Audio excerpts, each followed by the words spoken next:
The sun broke over the eastern peaks of the Absaroka Range like a cracked egg, spilling pale yellow light across the vast, empty expanse of the valley. Elias Thorne did not need its arrival to mark the start of his day. He was already up, had been for an hour, moving through the pre-dawn chill with the practiced economy of a man who has measured his life in seasons and solitude. The air was thin and sharp, carrying the scent of pine and dust and the distant, clean promise of snow on the high peaks. He stood at the stove, a figure of stark lines and quiet strength, watching the coffee boil. He was a man in his late 30s, but the land and his grief had weathered him beyond his years. His face was a map of his life, etched by sun and wind, his eyes the color of a winter sky, holding a deep, settled sorrow that rarely wavered. His hands, calloused and capable, moved with a certainty that came from years of hard labor. They had mended fences, delivered calves, and dug 2 graves on the small rise behind the cabin. He poured the coffee into a single tin cup. For the first year after Martha and little Daniel were taken by the fever, he had continued to set out 3 cups, a foolish, stubborn ritual that felt like a betrayal to abandon. The habit had died a slow, painful death, and now the sight of the 2 unused cups hanging from their hooks was just another dull ache, a fixture in the landscape of his loneliness. He drank his coffee standing, his gaze fixed on the square of the window, on the world he had built and now inhabited alone. His life was a litany of chores, a bulwark against the hollowness that threatened to consume him. The rhythm was his only comfort. After the coffee, he checked on the cattle, their warm, steamy breath fogging the morning air. He spoke to them in a low murmur, the only voice they, or he, would hear most days. He mended a loose rail on the corral fence, his hammer strikes echoing in the immense silence. He ate his breakfast, salt pork and day-old bread, at the heavy pine table Martha had insisted they buy back in Bozeman. He could still see her running a hand over its smooth surface, her smile bright with plans for a future that had turned to dust. He scrubbed the plate, the skillet, and the fork, and put them away. Everything in the cabin had its place. Order was a defense. Chaos was the fever, the sudden stillness, the terrible, final quiet. The ranch was his kingdom and his prison, a sprawling piece of Montana territory that took 3 days to ride from end to end. It was a brutal, magnificent land. The sky was an ocean of blue that could turn to a bruised purple in an instant, unleashing storms that shook the very foundations of his cabin. The mountains were a jagged, formidable wall against the west, their peaks tearing at the clouds. In summer, the prairie grass whispered and swayed, a sea of gold hiding rattlesnakes and coyotes. In winter, it was buried under a blanket of white so deep and so silent, it felt like the world had ended. It was a place that did not care if a man lived or died. It offered staggering beauty and demanded a steep price in sweat, blood, and sanity. Elias understood the bargain. He had paid his price and asked for nothing in return but to be left alone. That afternoon, he saddled his buckskin buck to check on a distant water source near the southern edge of his property. A dry creek bed, fed by a stubborn spring, was the only reliable water for the herd in that section, and the late summer heat had been relentless. He rode for 2 hours under the oppressive sun, the silence broken only by the creak of his saddle and the steady plod of his horse. The world shimmered in the heat, the distant mountains wavering like a dream. He was nearing the cottonwoods that marked the spring when Buck suddenly stopped. The horse's ears twitched, and he let out a low, nervous snort, sidestepping away from a thicket of sagebrush and wild rose. "Easy, boy," Elias murmured, his hand moving instinctively to the rifle in its scabbard. His eyes scanned the area. A predator, most likely, a wolf, or maybe a cougar driven down from the high country. He dismounted slowly, his boots making no sound in the thick dust. He held the rifle ready, moving with a predator's grace himself. He circled the thicket, his gaze missing nothing. There was no track, no scent of animal on the air. There was only the hum of insects and the oppressive heat. Then he saw it, A splash of color that did not belong, the faded blue of a calico dress, nearly lost against the gray-green brush. He pushed a branch aside and froze. It was not an animal. It was a woman, lying in a heap on the ground as if she had been dropped from the sky. She was unconscious, her face turned away from him, half buried in the dirt. Her clothes were torn, exposing scratches and deep, ugly bruises on her arms and back. One of her boots was missing, her bare foot swollen and raw. Flies buzzed around her, drawn by the stillness. Elias felt a cold knot tighten in his gut. His first instinct, sharp and powerful, was to turn away, to get back on his horse and ride home, and forget he had ever seen this. This was trouble. This was a complication of a kind he had not allowed into his life for 6 years. His world was carefully constructed, a fortress of solitude built to keep the pain out. And this woman, this heap of broken humanity, was a breach in the walls. He had enough ghosts. He did not need a living one. He stood there for a long moment, the sun beating down on his neck, the rifle feeling heavy in his hands. He could leave her. No one would ever know. The coyotes would find her by nightfall. The thought was a cold, ugly thing, and he recoiled from it. He saw Martha's face in his mind, her expression of disappointment. He heard Daniel's laughter. The decent man he had been, the man Martha had loved, was still in there, buried under layers of grief and isolation. That man could not leave a person to die in the dirt. With a sigh that was more like a groan, he leaned the rifle against a tree and knelt beside her. He gently brushed the matted hair from her face. She was young, maybe younger than she looked in her current state. Her skin was hot to the touch, her lips cracked and bleeding. Dehydration, exhaustion, and fever. She was burning up. He placed his fingers on her neck and felt a pulse, faint and thready. But there, she was alive. He made his decision, cursing himself, the woman, and the cruel fate that had dropped her on his path. He straightened up. He went to his saddlebag, pulled out his canteen, and returned to her. He cradled her head as gently as he could, his large, rough hands looking alien against the pale skin of her neck. He trickled a little water onto her lips. She moaned, a sound so faint it was nearly lost in the wind, but she did not wake. Getting her onto the horse was a challenge. She was limp, dead weight, and he was careful not to cause her more pain. He lifted her into his arms, surprised by how little she weighed. She was all bone and desperation. He settled her in front of him on the saddle, her head lolling against his chest, and turned buck for home. The ride back was slow, each step of the horse a jarring reminder of the fragile burden he carried. Her proximity was unnerving. He had not held a woman in his arms since he had held Martha's lifeless body. The scent of her, of dust, sweat, and sickness, was an unwelcome intrusion into his sterile world. He carried her into the cabin and laid her on his own bed. It was the only one he had. For 6 years, he had slept on his own side of it, the other half remaining a cold, empty territory. Now, it was occupied. The sight of her lying there, small and broken in the center of the mattress, felt like a violation of something sacred. He went about the work of tending to her with a detached efficiency. He was a rancher. He knew how to care for sick animals, how to clean a wound, how to set a bone. He told himself this was no different. He fetched a basin of water and a clean cloth from a chest that had not been opened in years. The cloth still held the faint scent of the soap Martha used to make. The smell hit him like a physical blow, and he paused, his eyes closing for a moment against a fresh wave of grief. He forced the feeling down and returned to the bedside. He carefully cleaned the dirt and dried blood from the cuts on her arms and face. Her skin was fever hot. As he worked, she began to stir, trapped in the grip of her delirium.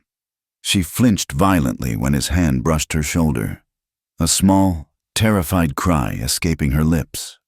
Then she began to mutter. The words were thick, panicked, and in a language he had never heard before.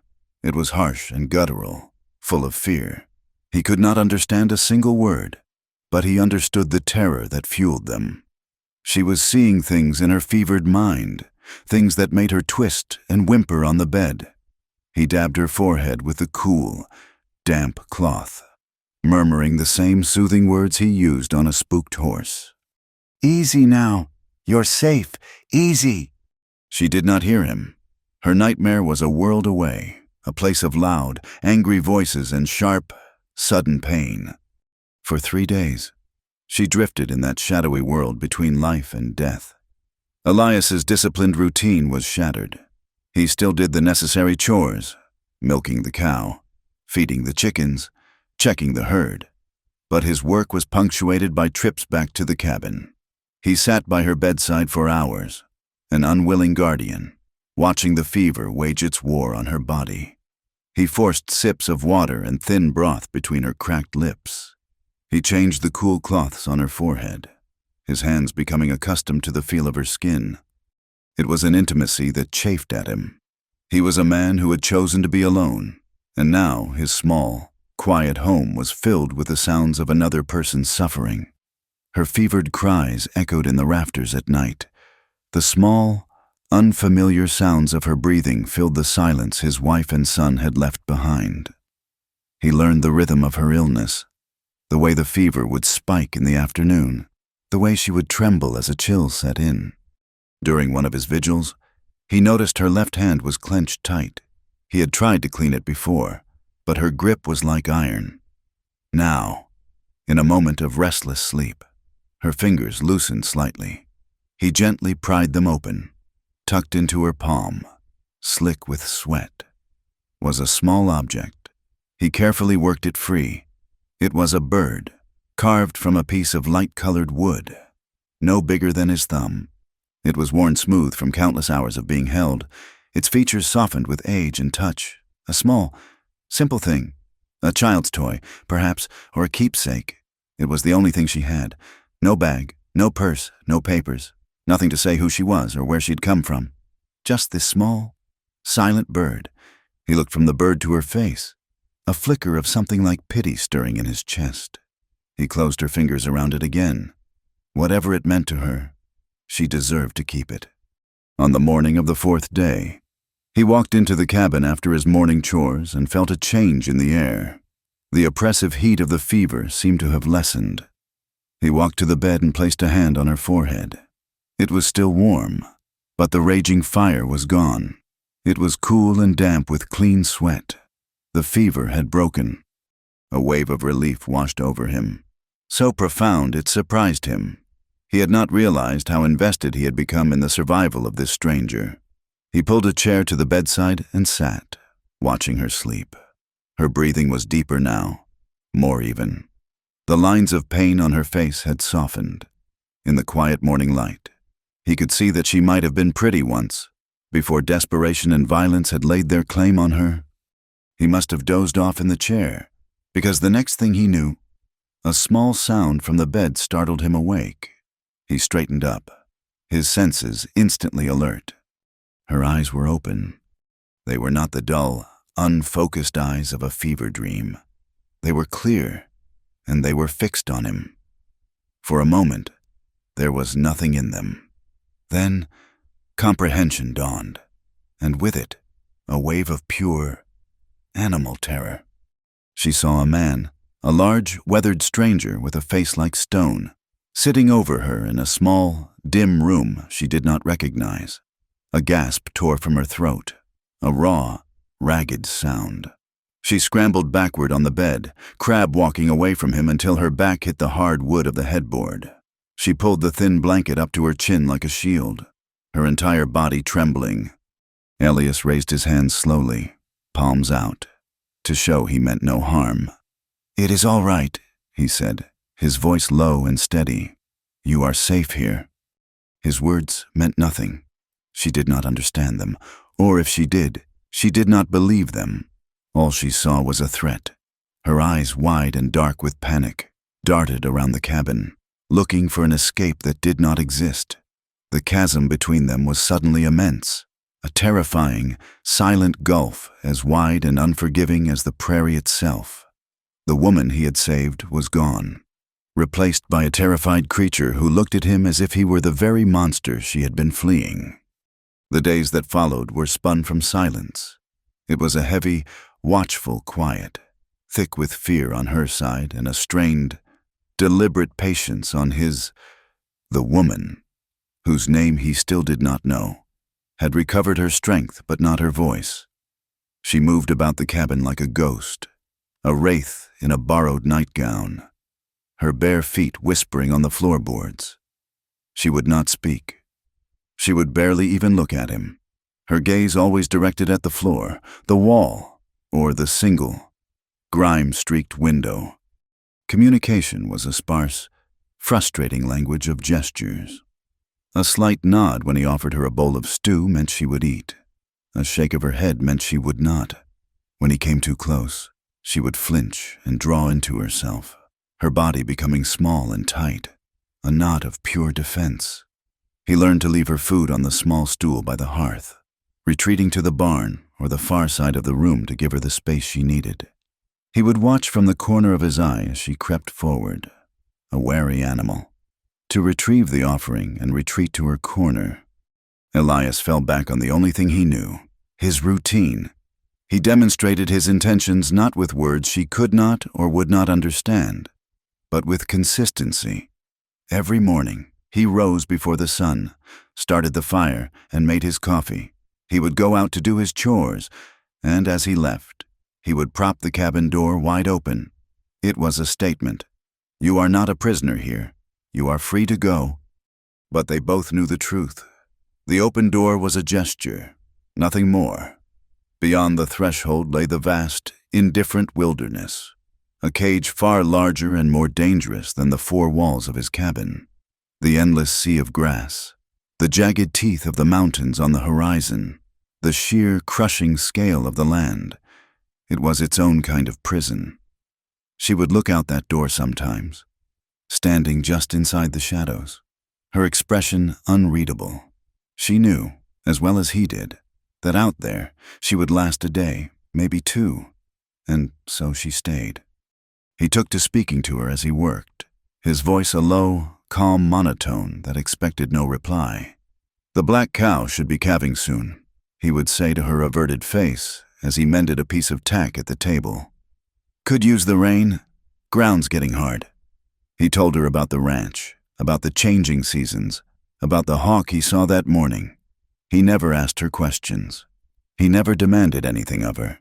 He simply filled the silence with the mundane facts of his life, hoping the steady, unremarkable sound of his voice would eventually become a comfort rather than a threat.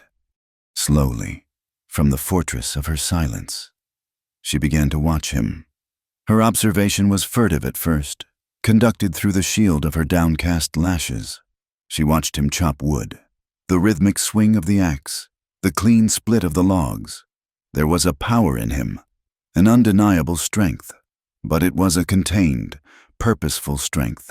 It was not the explosive, unpredictable violence she had known. It was the strength that built and maintained, that brought order to the chaos of the wilderness. She watched his hands. They were large, calloused, and scarred from a lifetime of labor. Yet she saw how gentle they could be. He reshod his horse, Buck, his touch firm but reassuring, his voice a low murmur that calmed the animal's nerves. He handled a new litter of kittens he found in the hayloft with a surprising tenderness, his thick fingers carefully stroking their tiny heads. He was a man of quiet consistency. He rose with the sun and rested at dusk. His movements were deliberate, his temper even. He was as steady and predictable as the mountains that framed the valley. He was nothing like the man she had escaped.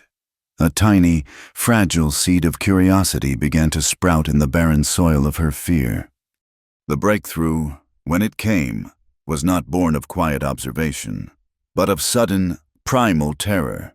It was a moonless night, the darkness outside the cabin absolute. Elias was in the barn, finishing his last chores.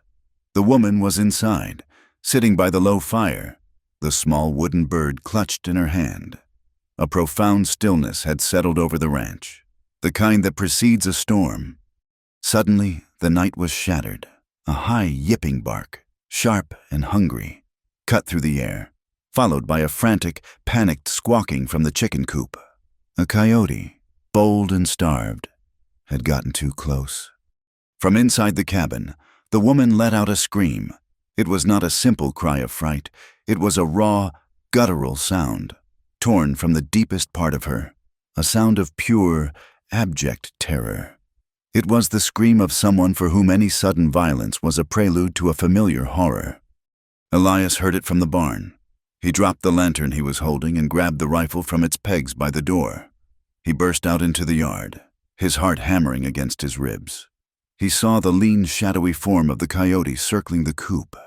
Without breaking stride, he raised the rifle and fired a shot into the ground a few feet from the animal. The crack of the gun was deafening in the night. The coyote yelped, a streak of gray fur that vanished into the darkness. The chickens were safe. The threat was gone. But Elias did not even glance at the coop. The moment the shot was fired, he spun around, his attention fixed entirely on the cabin.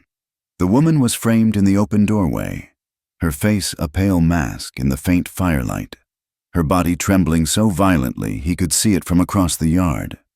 He ran to her, his boots pounding the hard-packed earth. He stopped a few feet away, holding the rifle down, his chest heaving. "Are you all right?" he asked, his voice rough with concern. "Did it hurt you?" She stared at him, her wide, terrified eyes fixed on his face. She could not have understood his words, but she understood the look in his eyes. It was not anger. It was not annoyance. It was pure, unadulterated concern for her safety. In that moment, he had not been a man defending his property. He had been a man protecting her, for the first time since she had woken in this strange place. She saw him not as a captor, but as a protector. She gave a small, jerky nod. Her throat too tight to make a sound, she backed away into the cabin, but the terror in her eyes had been replaced by something new, a flicker of stunned confusion. A fragile truce settled between them after that night. The silence remained, but it was less tense. She no longer confined herself to the corner of the room, and she would sometimes sit at the far end of the big pine table while he ate. She began to help in small ways, her movements hesitant and shy. She would sweep the floor with a broom made of twigs or fetch a bucket of water from the well just outside the door.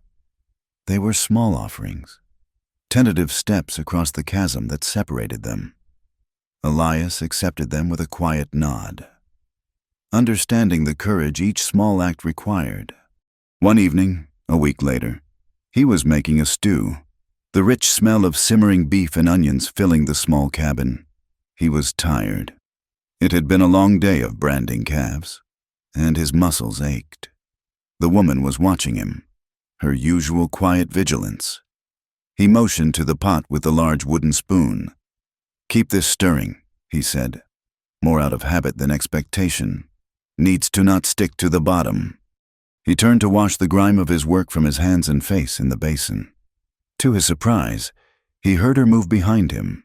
He glanced over his shoulder. She had taken the spoon and was stirring the stew, her movements slow and careful. A small, unfamiliar warmth spread through his chest. It was the most normal, domestic moment they had shared. Then he heard her sharp intake of breath. The spoon clattered against the iron pot and then fell to the floor. He turned around fully. She was clutching her right shoulder, her face contorted in a grimace of pain. She had been hiding it for days, the deep, throbbing ache in her back and shoulder muscles, a painful legacy of her ordeal in the wilderness. She had thought the pain would fade, but it had only settled deeper into her bones. "What is it?" Elias asked, stepping toward her. She flinched back, her guard instantly up. The pain was forgotten, replaced by her reflexive fear. "Let me see," he said, keeping his voice soft. "You are hurt."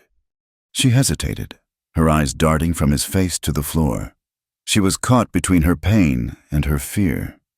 He saw the struggle on her face. He waited, his hands held loosely at his sides. The decision had to be hers. After a long, silent moment, she gave a short, reluctant nod.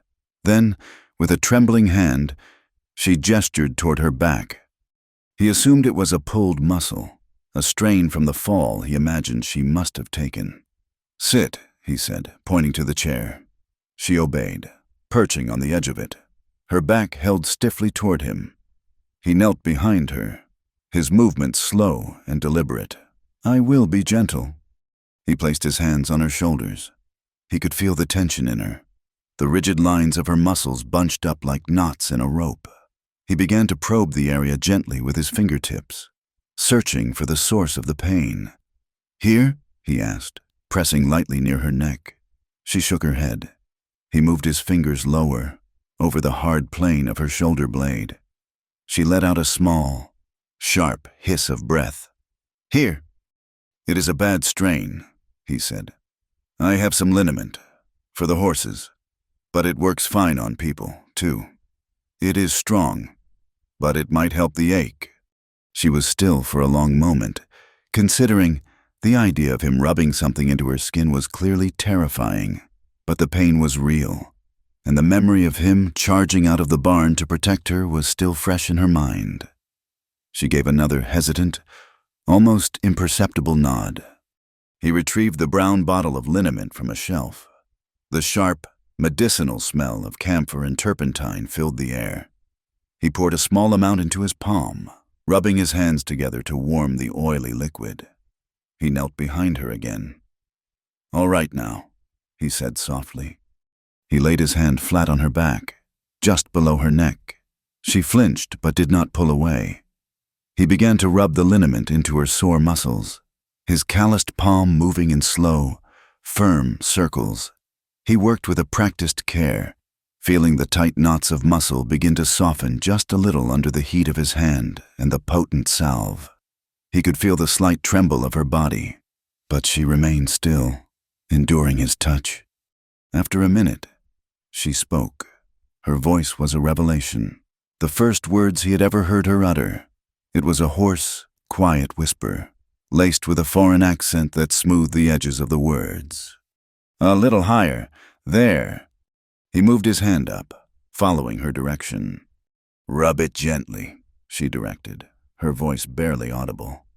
His hand moved across the sharp ridge of her shoulder blade, his fingers tracing the line of a muscle that was bunched tight with pain. And then his fingers stopped, beneath her skin, under the thin fabric of her dress. He felt something else. It was not muscle, it was not bone. It was a series of raised, jagged ridges. A scar. He frowned, his brow furrowing in concentration. It was not the clean, straight line of a scar from a knife or an accident. This was something else. Something patterned. Without thinking, driven by a sudden, cold curiosity. He hooked his finger under the loose collar of her dress and pushed the fabric aside. He gasped. The sound was sharp, involuntary, a punch of air from his lungs. There, seared into the skin of her back, just below her right shoulder blade, was a brand. It was a crude, ugly thing. The scar tissue a puckered, angry pink against her pale skin. It was an ornate letter E, the lines thick and twisted, a mark of deliberate, painstaking cruelty. It was a mark of ownership, burned into her flesh like she was no more than a head of cattle. The moment he saw it, the woman froze. Every muscle in her body went rigid. The air in the cabin grew thick and cold. The hidden pain, the true source of all her terror, was finally revealed. A low, guttural sob broke from her throat, a sound of such profound shame and horror that it physically hurt to hear. She pulled away from him violently, scrambling from the chair and stumbling into the corner, wrapping her arms around herself as if she could hold her broken pieces together. Tears streamed down her face, silent and devastating. She turned her face to the wall, trying to hide the mark, trying to hide herself. Elias was left kneeling on the floor, staring at his own hand, the hand that had just touched that monstrous thing. The scent of the liniment on his palm was suddenly sickening. In his mind, The ornate eye burned as brightly as if the branding iron were still glowing hot, and in the oppressive silence of the small cabin, the man who had wielded that iron suddenly became a terrifying, monstrous presence, his shadow falling over them both. The discovery of the brand did not just break the silence, it poisoned it. The quiet between them had once been a space of cautious observation, of slow-growing trust. Now, it was a suffocating vacuum filled with her shame and his rage. The air in the cabin was brittle, and every small sound, the creak of a floorboard, the hiss of the fire, seemed unnaturally loud and jarring. They were two people in a small room, separated by an abyss of unspoken horror. Lena retreated so far into herself she seemed to shrink. She was a ghost again, but a different kind. Before, she had been haunted by fear. Now, she was haunted by a deep, corroding shame. She moved along the walls of the cabin, keeping her back to them as much as possible, as if she could hide the mark that was seared not just on her skin, but on her soul. She would not meet his eyes. When he entered the room, she would find a task, any task, that allowed her to turn away, scrubbing a pot that was already clean, folding a blanket, staring into the fire as if it held the answers to some terrible question. She ate little, picking at the food he left for her, her hunger consumed by her humiliation. For his part, Elias was consumed by a cold, unfamiliar fury. It was a feeling he had not known since the fever had stolen his family, a rage that was all the more potent for being utterly helpless. It settled deep in his bones, a hard, cold knot of violence directed at a man he had never met, a faceless monster who had wielded the branding iron. He found himself clenching his fists at odd moments, his knuckles white, as he imagined the kind of man who would do such a thing. The brand was a desecration. It was a violation so profound that it made the bruises and scratches she had arrived with seem like trivialities. It was the careful, deliberate work of a man who did not see another human being, but a thing to be marked and owned.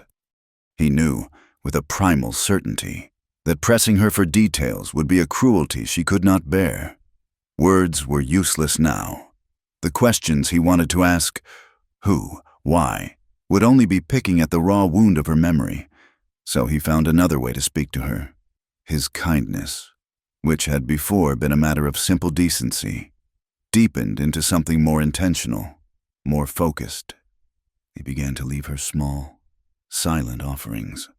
One morning, while checking the creek, he saw a single, stubborn Indian paintbrush that had survived the late summer heat, its bloom a defiant slash of crimson against the dry earth. He picked it and brought it back, leaving it in a cup of water next to her untouched plate of breakfast. He said nothing. When he returned that afternoon, the flower was gone, and the plate was empty. Another day, he found a stone in the water, worn perfectly smooth and flat by the current, the color of a pale sky. He polished it dry on his shirt and left it on the windowsill where she often stood staring out at the prairie. Hours later, he saw her sitting by the fire, the stone clutched in her hand, its cool, smooth surface a counterpoint to the rough-hewn wooden bird she always kept near. These gestures were his new language. Each one was a sentence. I am not him. I see you. You are safe. For over a week, this silent conversation was all they had. Then, one night, as a storm gathered over the mountains, rattling the windows and making the fire dance, she finally spoke. He was sitting at the table, cleaning his rifle, the familiar, methodical task a comfort in the charged atmosphere. She was on a stool by the hearth, her back to him as always. "Lena," she said. The word was so quiet, so rusty from disuse. He almost thought he had imagined it, a trick of the wind. He stopped his work, his hands still. He did not turn. He did not want to spook her. He waited. "My name is Lena Petrova." Her English was thick with the accent he had heard in her fevered nightmares, the words broken and carefully formed, as if each one was a heavy object she had to lift. Elias still did not look at her. He kept his gaze on the rifle parts laid out on the oilcloth. "Lena," he repeated, his voice quiet. He let her name hang in the air, acknowledging it, welcoming it. That single word cracked the dam of her silence. The story that followed did not come in a flood, but in a slow, painful trickle over the course of several nights. She would speak for a few minutes, her voice a strained whisper, and then fall silent, exhausted by the effort. Elias never pushed.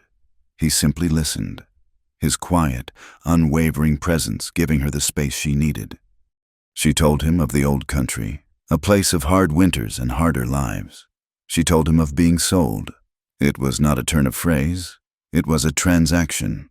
Her family, desperate and hungry, had sold her into a marriage contract with a man who had come looking for a wife, a man named Ivan. He was wealthy, powerful, and charming to the world.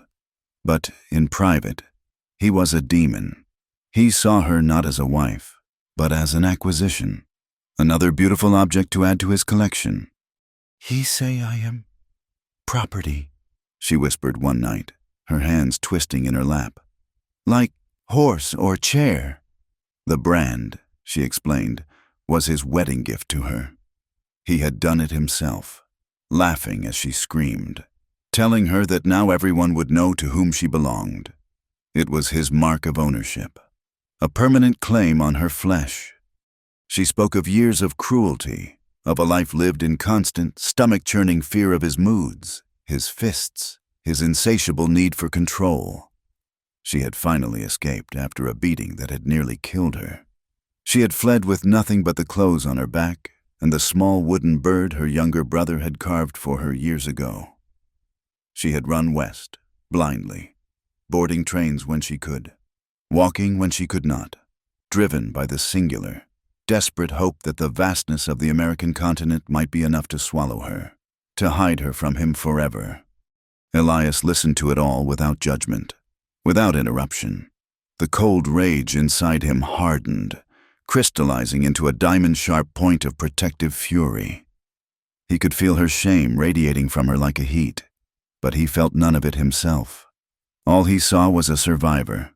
All he heard was the story of a woman with a will of iron, who had endured the unthinkable and still found the strength to run. On the last night of her telling, after she had fallen into an exhausted silence, her story finally spent, Elias felt the need to offer something in return. It was not a trade, but a balancing of the scales. She had shown him her deepest wounds. He had to show her that she was not alone in her grief. He finally turned to look at her. Her face was pale in the firelight, tracked with tears. "I had a wife," he said, his voice low and rough. "Her name was Martha. We had a son, Daniel. He was 5 years old." He paused, the names feeling strange and heavy on his tongue after so many years of silence. There was a fever, 6 years back. It took them both in the same week. He said nothing more. He did not need to. In that simple, stark confession, he had built a bridge across the abyss between them. He had shared the barren, fenced-off acre in his heart. Lena looked at him, truly looked at him, for the first time since the discovery of the brand. In his eyes, she saw not pity, but a shared understanding of loss, a familiar sorrow that mirrored her own. An unspoken bond was forged between them in that moment, a connection woven from the threads of their mutual tragedies. The practicalities of life eventually intruded on their fragile peace. The flour sack was nearly empty. The coffee was gone, and he needed salt for curing meat. The need for supplies forced him to make the ride into the nearby town of Redemption. He hated to leave her, but it could not be helped. He made sure the rifle was loaded and showed her again how to use it, his hands briefly brushing hers as he positioned the stock against her shoulder.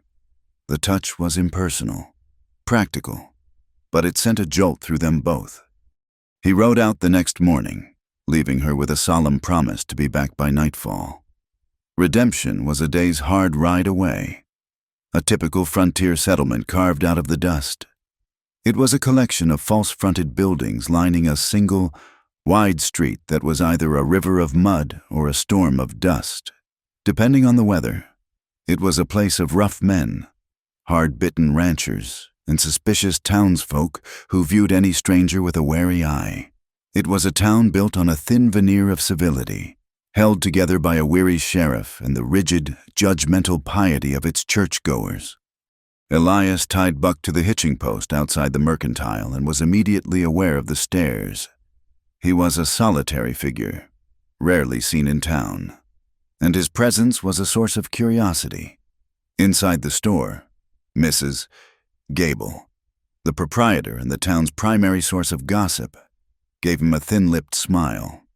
"Elias, been a while," she said, her sharp eyes taking in his dusty clothes. "Just need some basics. Clara," he replied, his voice flat. He went about gathering his supplies, flour, coffee, salt, beans. But then he paused. Lena had been wearing the same tattered dress or one of his own oversized shirts since she arrived. He moved toward the bolts of fabric.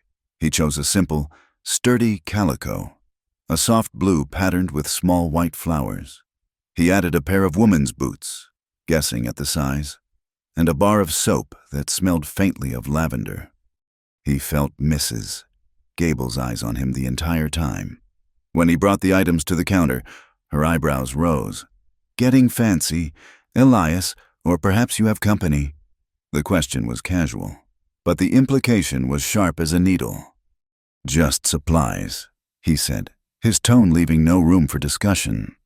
He paid and left, but he could feel the story already taking shape behind him. The news would be all over town by noon. Elias Thorne, the grieving recluse, buying woman's things, the town's imagination, fueled by boredom and a self-righteous preacher who saw sin in every shadow, would do the rest. They would paint Lena as a harlot he had brought from some distant city, or perhaps a runaway squaw he was keeping for his own purposes. The social prejudice of the town was a tangible thing, a poison that could ruin a person's reputation and even endanger their life. His last stop was the sheriff's office to see if there was any mail. Sheriff Miller, a man worn down by his job, nodded at him from behind his desk. As Elias turned to leave, his eyes fell on a poster tacked to the wall, fresh and clean among the older, yellowed notices. The bold letters at the top caught his eye. Pinkerton National Detective Agency. A cold dread washed over him. He stepped closer. The poster offered a substantial reward for information leading to the recovery of a runaway woman.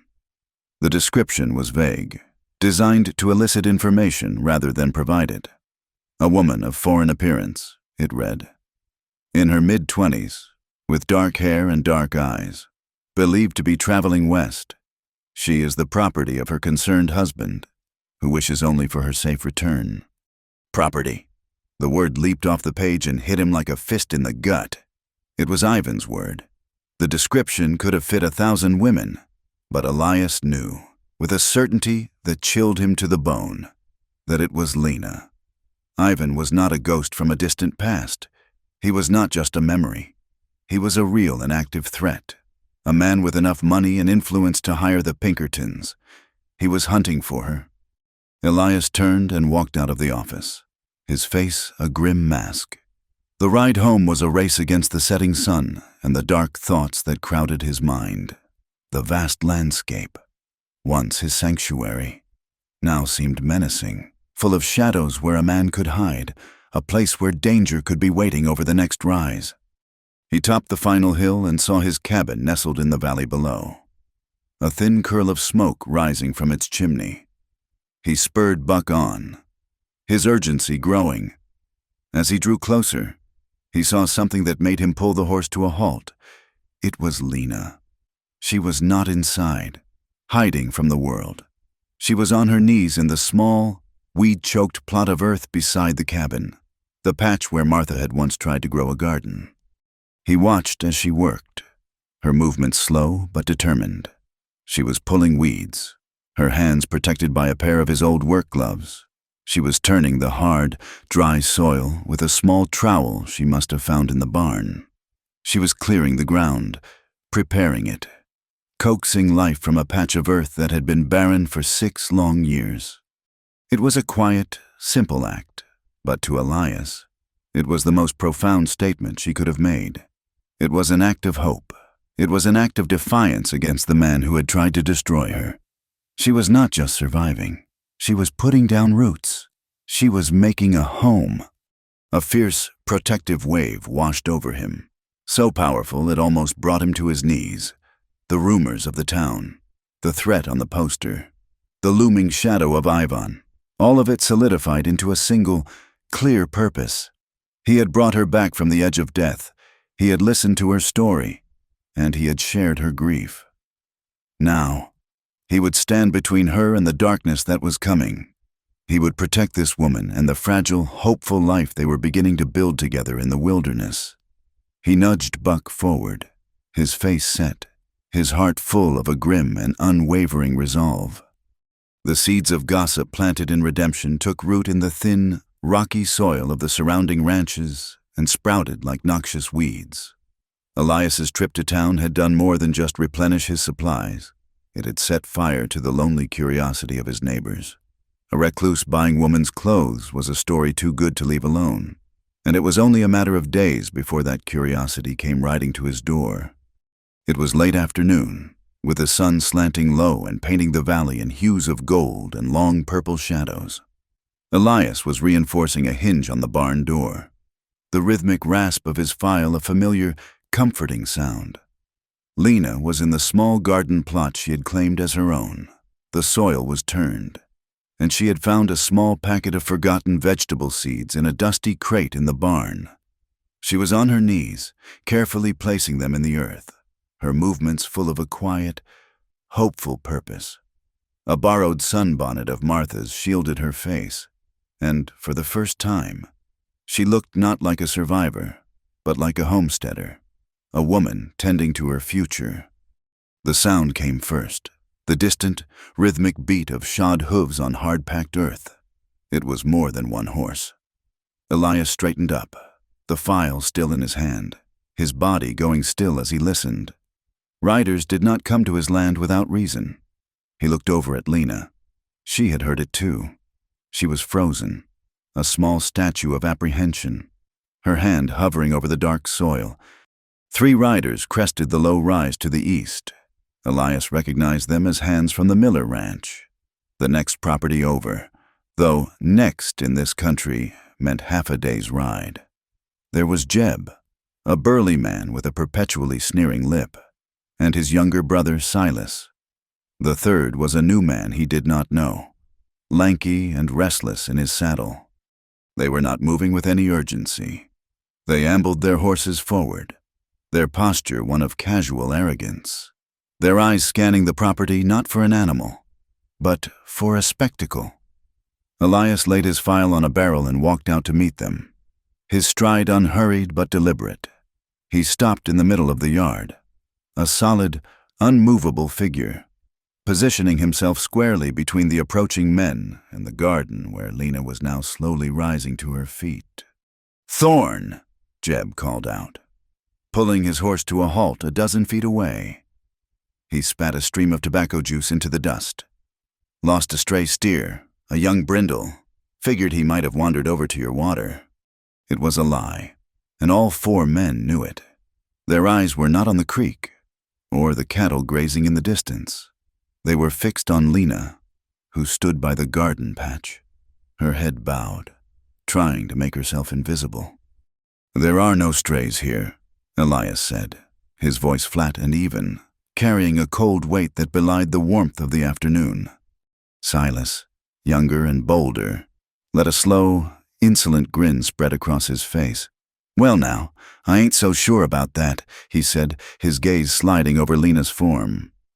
"Heard you found some company way out here. Mighty pretty company." The lanky rider chuckled, a dry, unpleasant sound. Lena flinched as if struck. She wrapped her arms around her middle, a gesture of self-protection Elias knew all too well. He saw the color drain from her face, the terror she fought so hard to keep at bay flooding back into her eyes. A white-hot rage, pure and clean, surged through him. It took every ounce of his discipline not to close the distance between them and pull the boy from his saddle. Instead, he channeled the fury into an icy calm. He took one step forward. It was not an aggressive move, but it changed the geometry of the confrontation. "You have found no cattle," he said, his voice dropping to a low, dangerous pitch. "And your business here is done." His hand did not move toward the pistol on his hip, but his very stillness made its presence known. His eyes, the color of a frozen lake, locked onto Jeb's. "Get off my land." The air crackled with tension. Jeb's sneer faltered. He was not a brave man, merely a cruel one, and he saw no sport in Elias Thorne's eyes. He saw something cold and final, something that had been tested by grief and isolation and had been found unbreakable. He had come here for a bit of crude entertainment, not to get himself killed over it. He tugged on his reins, turning his horse. "No need to get sour, Thorne," he grumbled, avoiding Elias's gaze. "Just looking." "Look somewhere else," Elias said.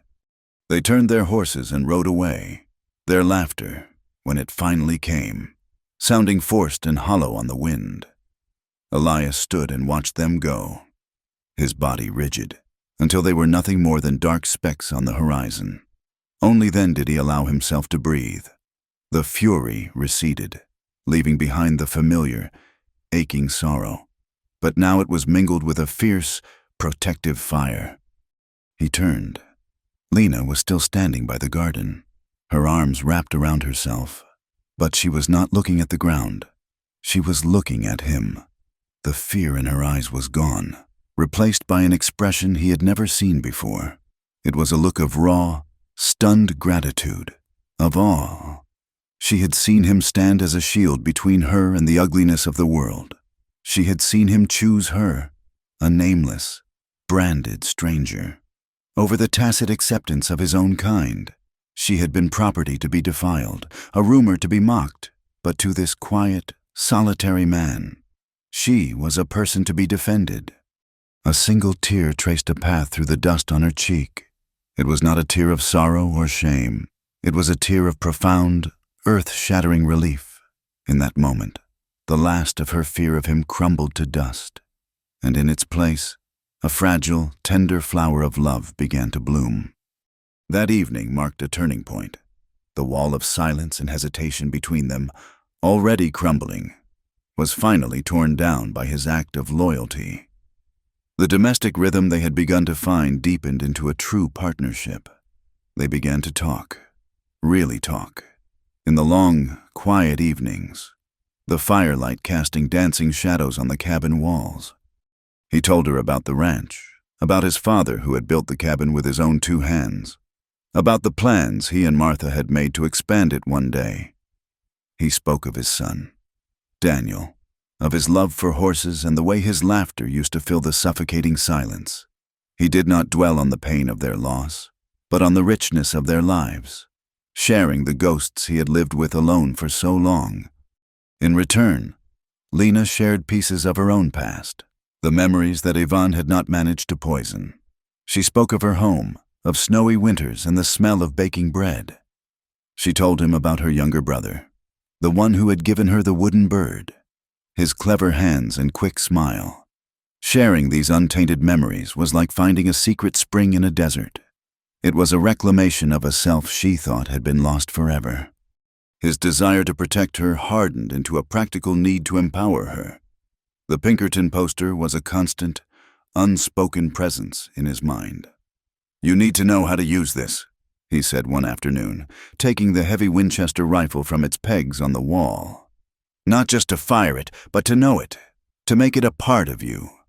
He took her out to a clearing behind the barn, where he had set up a line of empty tin cans on a fence rail. He saw the hesitation in her, the natural aversion to a tool of violence. "It is not for hunting, Lena," he said softly, understanding her fear. "It is for living. Out here, sometimes there is no difference."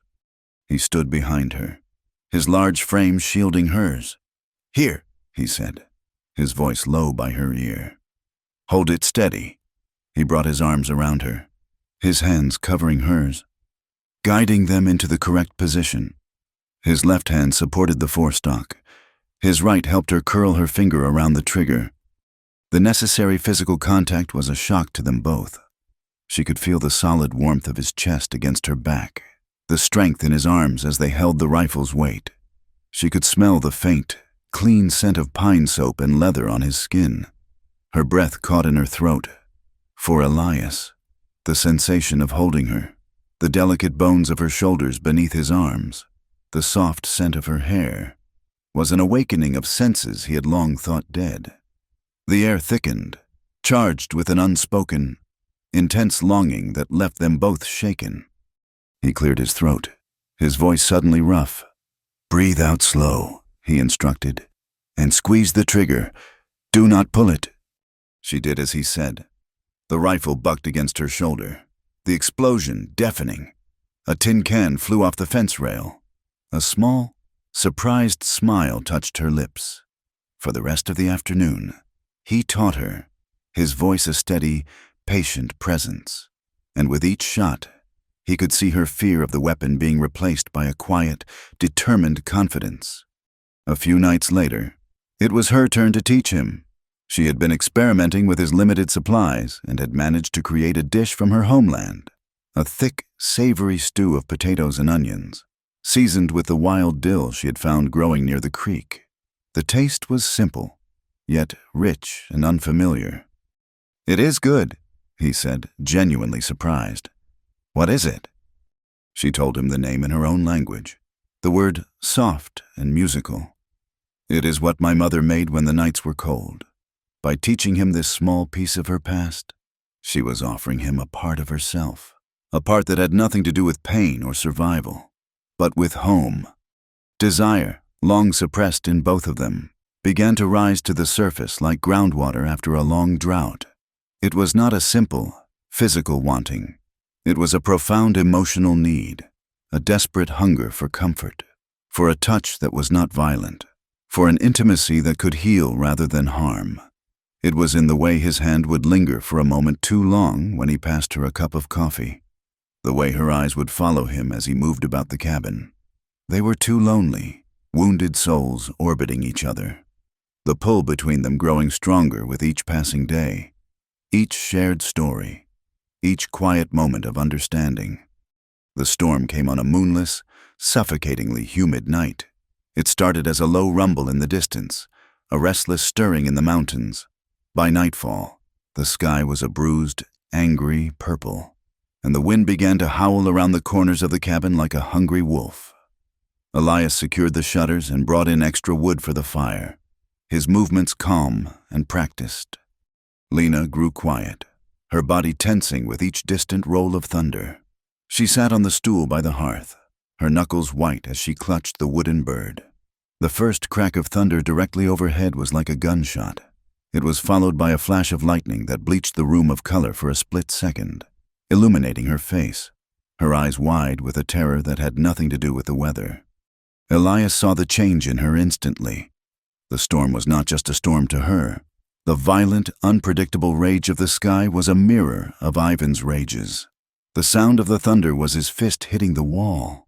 The flash of lightning was the madness in his eyes just before he struck. "Lena?" he said softly. She did not respond. She began to tremble, a low whimper escaping her lips.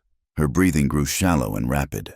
Another crack of thunder shook the cabin, and she cried out, scrambling to her feet and backing into a corner, her eyes darting around the room as if the walls were closing in. She was having a panic attack, lost in a memory so powerful it had become her reality. Elias moved to her slowly, deliberately. He did not speak again, knowing that words could not reach her. He knelt in front of her, and when she tried to shrink away, he gently took her by the arms. She struggled for a moment, a wild, trapped animal, and then he simply pulled her into his arms, holding her fast against his chest. His embrace was not one of passion, it was an anchor. He held her with a steady, reassuring strength, one arm wrapped firmly around her back, the other hand cradling the back of her head. He said nothing, simply held her, absorbing the violent shudders that racked her body. He was a rock, a solid, unmoving point in the whirlwind of her terror. He let her sob into his shirt, her fists clenched against his chest, until the storm inside her began to match the receding storm outside. Slowly, the thunder moved on, becoming a distant grumble. The rain softened to a gentle patter on the roof. The shudders that ran through Lena's body subsided, replaced by a deep, bone-weary exhaustion. They stayed like that for a long time, kneeling on the floor in the quiet aftermath, the only sound the crackle of the fire and their own breathing. Finally, she stirred, pulling back just enough to look at him. Her face was streaked with tears, her eyes raw and vulnerable. "I am sorry," she whispered, her voice hoarse. "Never be sorry," he said, his own voice thick with emotion. He lifted a hand and gently brushed a damp strand of hair from her cheek. "I am here." In the emotionally raw stillness of the cabin, with the scent of rain and wet earth hanging in the air, the last of their defenses washed away. The desire that had been simmering between them for weeks finally breached the surface, transformed by the night's ordeal into a desperate, undeniable need. He looked at her, truly saw her, not as a victim or a survivor, but as the strong, beautiful woman who had brought life back into his empty home. And she looked at him, the man who had faced down her demons, both real and imagined, with nothing but his own quiet strength. "Lena," he breathed, his voice a prayer. He leaned in and kissed her. It was a kiss born of shared trauma and fierce loyalty, of a winter's worth of loneliness and a summer's worth of hope. It was tender and hesitant at first, a question asked in the dark. She answered by leaning into him, her hand coming up to cup his jaw, her touch a confirmation, a release. What followed was not an act of passion, but an act of profound and sacred healing. For Lena, it was a reclamation.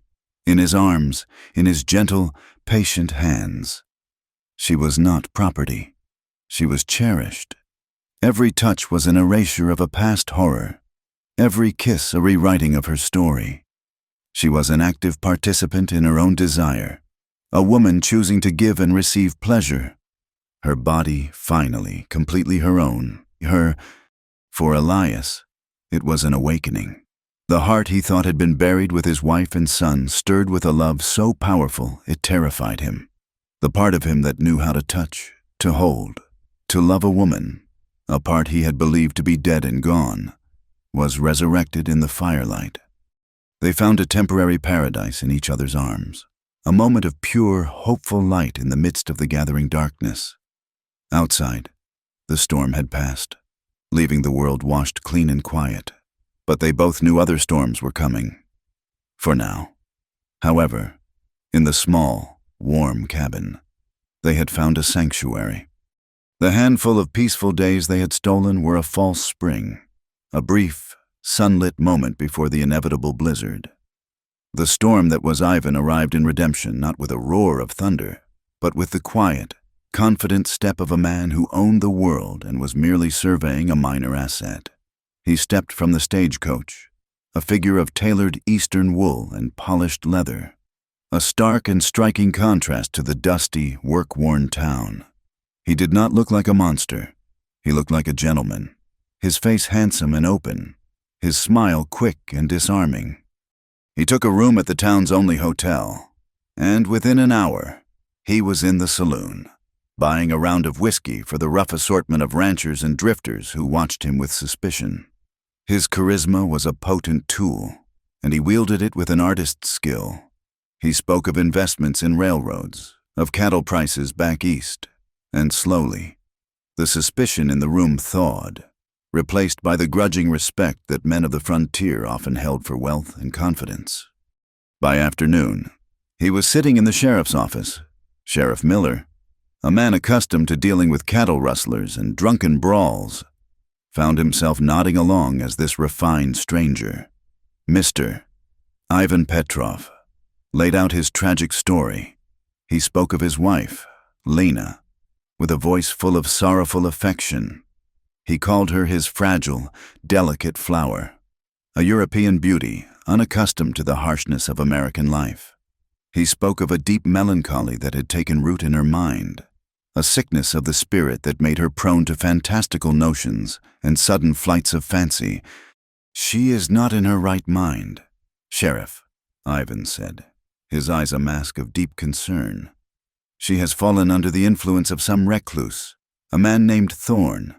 I believe. I do not blame her. She is like a lost child. I only want to bring her home to see that she gets the care she needs." He played on the rumors Elias's visit had already sown, nurturing them with his smooth, reasonable lies. He painted Lena as unstable, Elias as a predator, and himself as a heartbroken husband on a noble quest. By the time he left the office, leaving the scent of expensive cologne and the promise of a generous contribution to the church building fund in his wake, Sheriff Miller was thoroughly convinced the law and the town's sympathy was now firmly on Ivan's side. But not everyone was charmed. A stable boy named Billy, a youth of 16 with quiet eyes that saw more than most, watched Ivan hire his help. They were not ranch hands. They were three hard-faced men with guns slung low on their hips and a deadness in their gaze. Billy had seen their kind before, men who drifted from one dirty job to the next.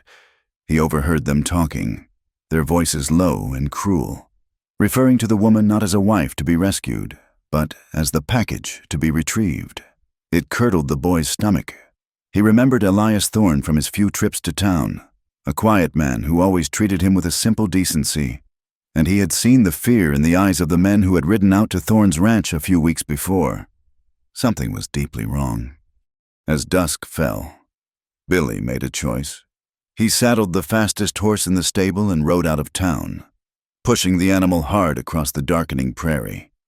He arrived at the Thorne ranch an hour later, the horse lathered and gasping.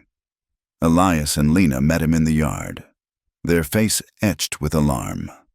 Billy spilled his story in a torrent of rushed, fearful words.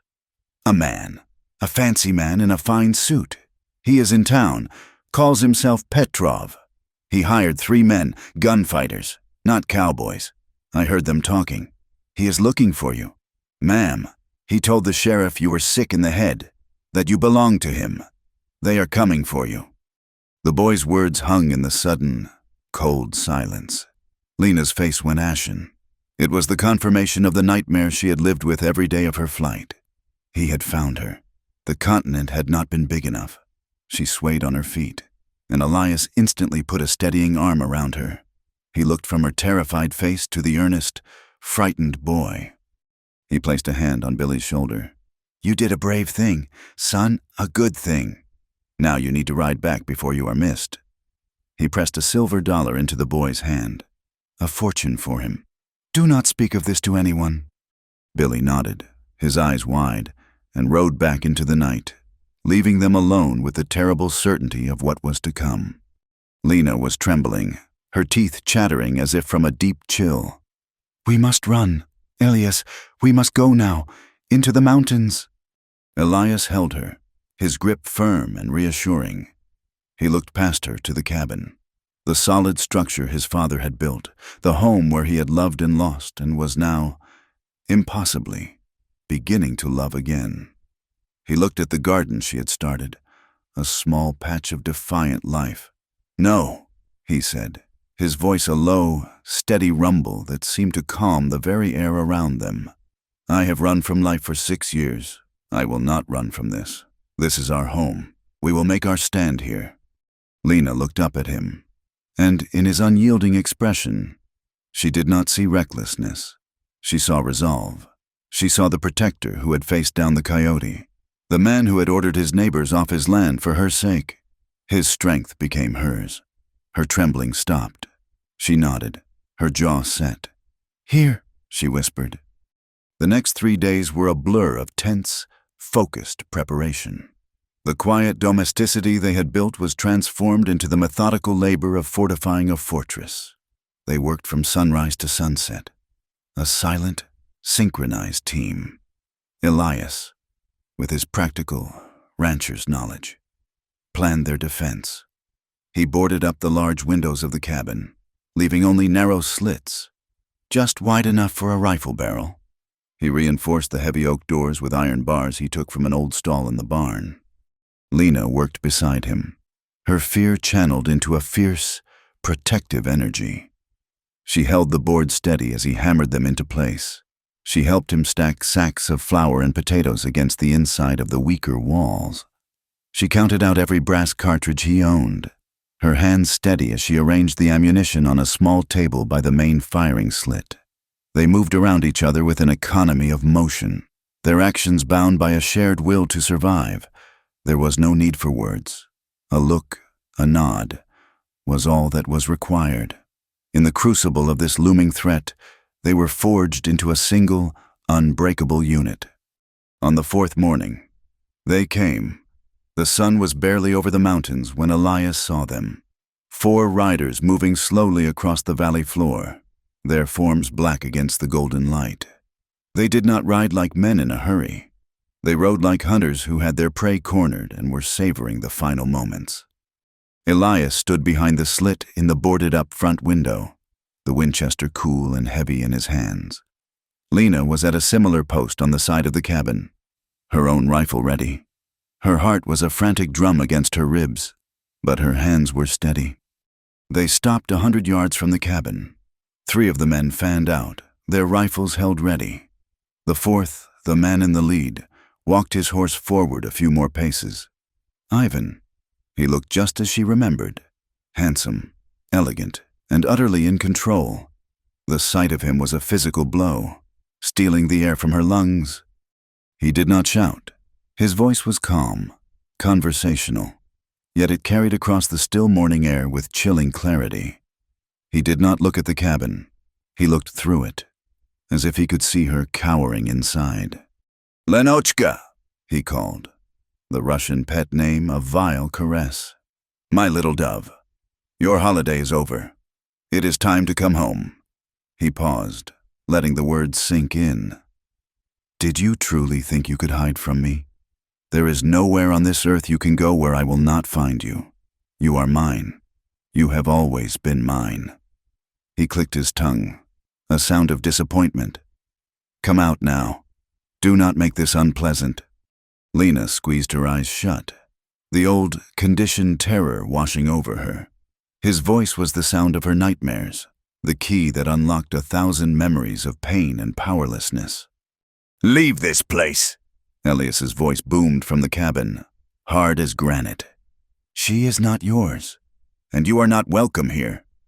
A laugh, rich and genuinely amused, answered him. "The farmer plays the hero," Ivan called out, a smile in his voice. "You misunderstand your position, my friend. This woman is my wife, recognized by God and law. I have a paper from the sheriff in my pocket giving me leave to retrieve my legal property. You are harboring a fugitive and a runaway. You are the one who is breaking the law." He dismounted, his movements graceful. "I am a reasonable man. I will not have your blood on my hands if I can avoid it. I will give you a choice. Send her out by sunrise, and I will let you live. If she is not outside when the sun touches that peak," he gestured to the mountain behind the cabin, "I will burn this pathetic hovel to the ground and drag her from the ashes. The choice is yours." He remounted his horse and rejoined his men, and they settled in for the wait, confident and patient as vultures. The day crawled by, each tick of the clock in the cabin an eternity. As night fell, the vast, silent landscape became an arena of terror. The world outside the boarded-up walls was a black void where 4 men waited to kill them. Every gust of wind, every hoot of an owl, sent a fresh jolt of adrenaline through them. The first shot came just after midnight. It was not aimed at them, but at the window, a declaration of intent. The sound of the rifle crack was followed by the tinkle of shattering glass behind the boards. They were trapped. An hour later, a dull thud came from the direction of the barn. Elias peered through a crack in the boards. A horrifying orange glow was beginning to blossom on the barn roof. A fire arrow. "He is trying to smoke us out," Elias said, his voice a low growl. If the barn goes, the fire will spread to the house. What can we do? Lena whispered, her voice trembling. I have to put it out. No, Elias, they will kill you! They will kill us both if I do not. He was already moving, grabbing a heavy horse blanket and the bucket of water they had saved for drinking. Cover the door. Shoot at anything that moves. He threw the bar off the door and was gone, a fleeting shadow in the oppressive darkness. Lena's world narrowed to the firing slit, her rifle pressed tight against her shoulder. She heard a shout from outside, then a gunshot. A bullet splintered the door frame next to her head. She fired back into the darkness, the recoil slamming into her shoulder. She did not know if she hit anything. She just knew she had to keep them occupied. She heard a frantic scrambling sound, the sound of Elias climbing the ladder to the barn roof. Another shot rang out, then another. She kept firing, reloading with frantic, clumsy fingers, until she heard a triumphant shout from Elias and saw the orange glow begin to die. He stumbled back through the door moments later, his chest heaving, his face black with soot, and barred it behind him. He was alive. It was a small victory, but it felt monumental. They had survived the first assault. The rest of the night passed in an unnerving, watchful silence. They waited for the dawn that they knew would bring the final attack. It came with the first hint of gray light on the eastern horizon. There was no warning, just a sudden, full-throated war cry as three of the men charged the cabin from different directions, their guns blazing. The world erupted into a chaos of noise and violence. Wood splintered from the walls and door under the hail of bullets. The roar of gunfire was deafening inside the small cabin. Elias was at the front slit, a grim, efficient machine of death. He fired, worked the lever, fired again. One of the attackers charging the front door cried out and fell. Lena was at the side window. Her terror was a cold, hard knot in her stomach, but her hands were steady. She saw the third man, the lanky one, circling around, trying to get to the back door, which was their weakest point. She remembered Elias's words, breathe out slow, squeeze. She lined up the sights, held her breath, and squeezed the trigger. The man spun around and dropped. His attack cut short. A wave of nausea and shock washed over her, but she pushed it down, her focus absolute. She had a job to do. Elias took down the second man at the front, but the man got a shot off as he fell. A searing, white-hot pain tore through Elias's side. He grunted, stumbling back from the wall, his hand flying to the wound. It came away slick with blood. It was the opening Ivan had been waiting for. He had been holding back, letting his hired guns do the dangerous work. Now, he charged. He hit the weakened door with his full weight, and it burst inward with a scream of tortured wood. Ivan stood framed in the doorway, a revolver in his hand, his handsome face twisted into a mask of triumphant fury. His eyes locked on Lena. Now, my pet, he snarled. We go home. Elias, gritting his teeth against the blinding pain in his side, pushed himself up, placing his body between Ivan and Lena.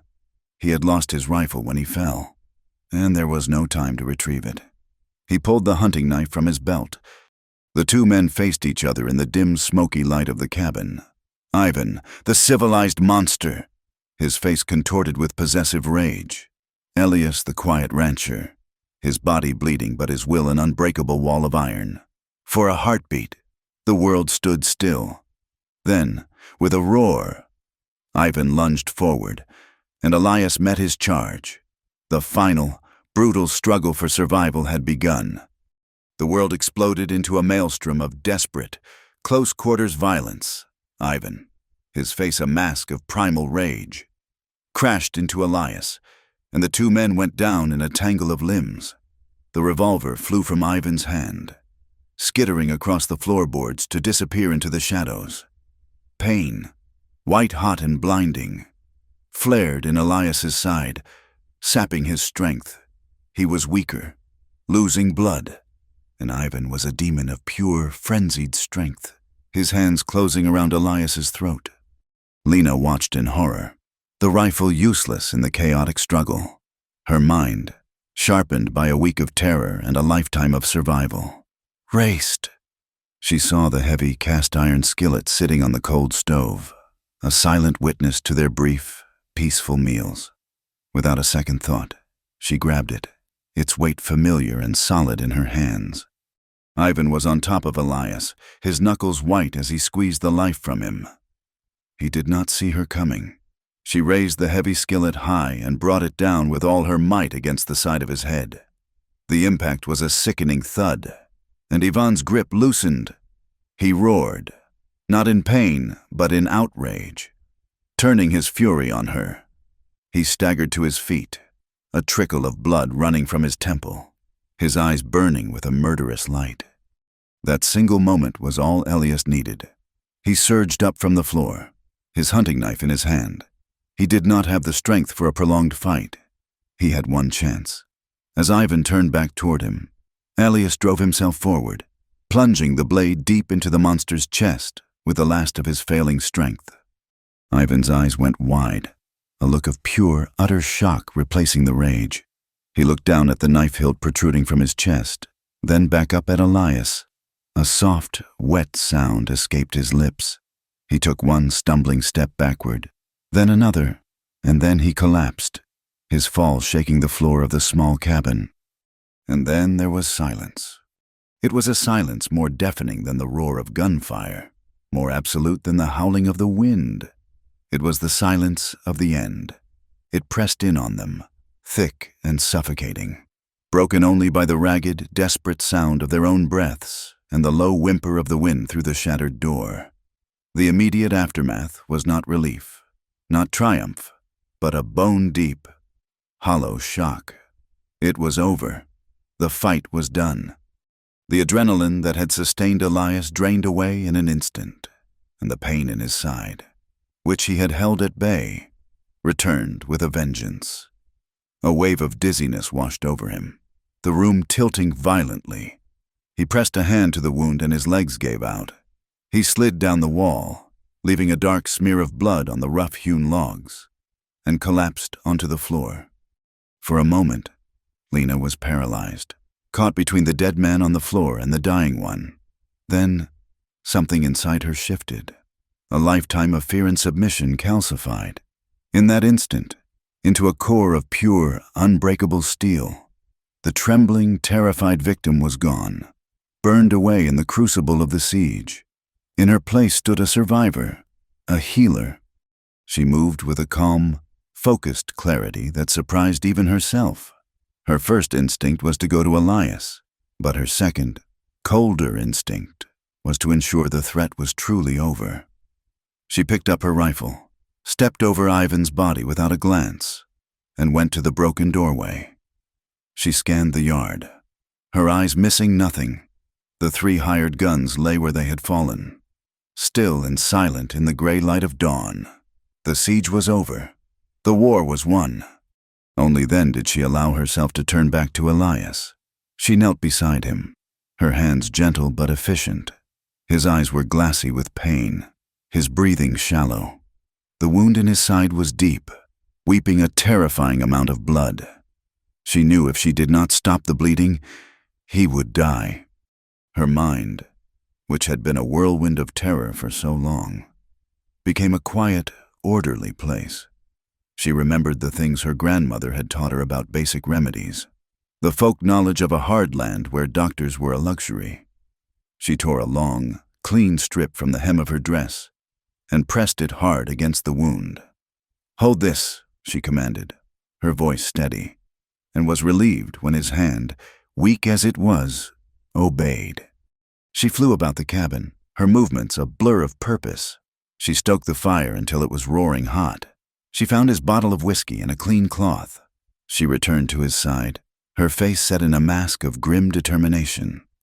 "This will hurt, Elias," she said softly, meeting his pain-filled eyes. "But it must be done."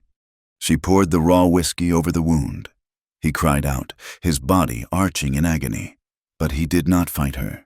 She cleaned it as best she could, her touch unflinching. Then she took the poker from the hearth, its tip glowing a bright, angry orange. She took a deep breath, said a silent prayer, and pressed the hot iron to the bleeding wound. The smell of searing flesh filled the air, and Elias roared, a raw, animal sound of pure agony, before his eyes rolled back in his head and he mercifully passed out. The bleeding had stopped. She bandaged him tightly with more strips of cloth, made him as comfortable as she could on the floor, and covered him with a blanket.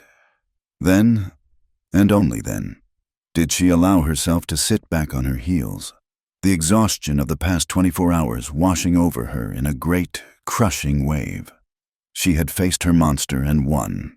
She had saved the man who had saved her. Her transformation was complete. 2 days later, the sound of hoofbeats once again disturbed the fragile peace of the valley. This time, it was a large party of riders. Lena, who had been keeping a sleepless vigil by Elias's side as he battled a raging fever, picked up the rifle and went to the door. It was Sheriff Miller and a posse of a dozen men from Redemption, their faces grim.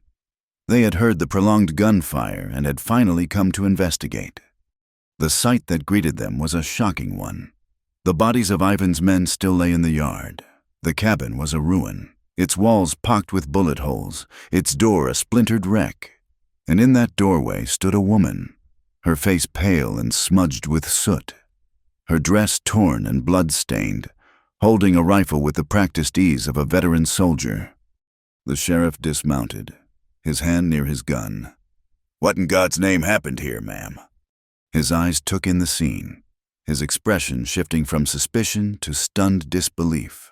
He saw the body of the charismatic Mr. Petrov just inside the cabin, and Elias Thorne lying on a pallet by the fire, pale as a ghost and clearly wounded. The story Ivan had spun in town, of a gentle husband trying to rescue his disturbed wife, began to unravel in the face of this brutal, undeniable evidence of a violent siege. "He came for me," Lena said, her voice clear and strong, without a trace of the fear he had expected. "He brought his men. They tried to kill us." The sheriff was a man of the law, but he was also a man of his own prejudices. "He told me a different story. He said you were his wife. He said you were unwell." Elias stirred, his eyes fluttering open. His voice was a weak, raspy whisper, but it cut through the room. "He said she was his property. He came to take what he believed he owned." The sheriff looked from Elias's feverish face to Lena's defiant one, his own certainty wavering. "He had papers. He seemed like a gentleman," Elias finished for him. He struggled to sit up, a grimace of pain crossing his face. Lena was instantly at his side, helping him. He looked at her, a silent question in his eyes. She met his gaze and gave a single, firm nod. Her shame had been burned away, leaving only the truth. Elias turned his gaze back to the sheriff. "A gentleman does not do this. He left his mark on her, to prove his ownership. Show him. Lena!" With a quiet dignity that silenced the room, Lena turned her back to the sheriff. She did not flinch. She did not hesitate. She reached up and pulled aside the collar of her dress, exposing the scarred, puckered flesh below her shoulder blade. The ornate, ugly eye stood out in stark relief. A collective gasp went through the posse crowded at the door. The sheriff stared, his face a mixture of shock and revulsion. He had seen many ugly things in his life. Gunfights, lynchings, the aftermath of raids, but this was different.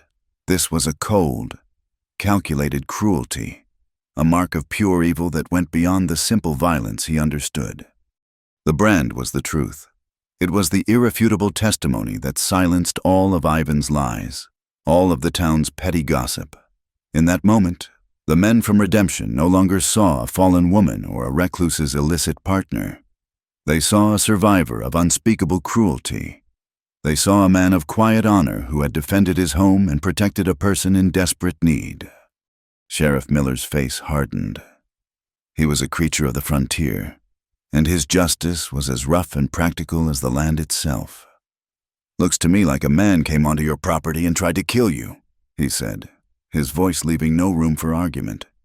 "You did what any man would do. You defended your home." He turned to his men. "This was self-defense. Let us get these bodies out of here." The healing that followed was a slow, arduous process. Elias's body had been pushed to its limit, and the wound in his side was deep and festering. For weeks, he drifted in and out of a feverish delirium, his life hanging by a thread. Through it all, Lena was his constant, unwavering anchor. She nursed him with a tireless devotion, bathing his fevered skin, forcing broth between his lips, changing his bandages, and sitting by his side through the long, dark nights. But her work did not end there. With Elias incapacitated, the ranch fell to her. The woman who had once been terrified of a coyote learned to manage a herd of cattle. She milked the cow, fed the chickens, and mended the fences that had been damaged in the fight. She chopped wood until her hands were blistered and calloused, her muscles aching with a satisfying weariness. In the crucible of necessity, she discovered a deep well of strength and capability she never knew she possessed. She was no longer a fugitive hiding from the world. She was the master of her own small corner of it. Their emotional wounds were slower to heal. The trauma of her past and the violence of the siege were not things that could be easily erased. Lena still had nightmares. She would wake up in the dark, her heart hammering. The scream still caught in her throat, the phantom feeling of Ivan's hands on her. But now, when she woke, Elias was there. His own strength slowly returning, he would pull her into his arms and hold her, his steady presence a shield against the ghosts of her memory.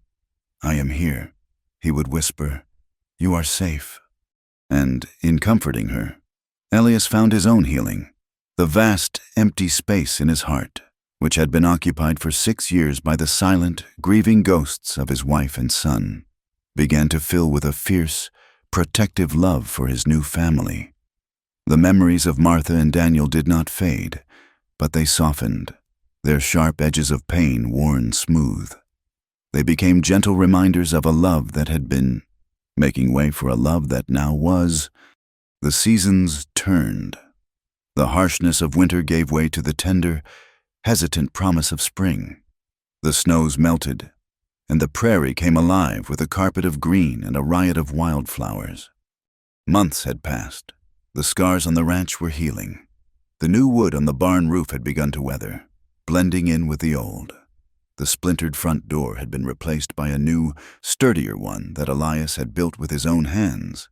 The garden Lena had planted last fall, an act of blind hope in the face of despair, was now thriving, its green shoots pushing defiantly through the dark, rich soil. One evening, as the sun bled orange and purple across the jagged peaks of the mountains, Elias and Lena stood on their porch.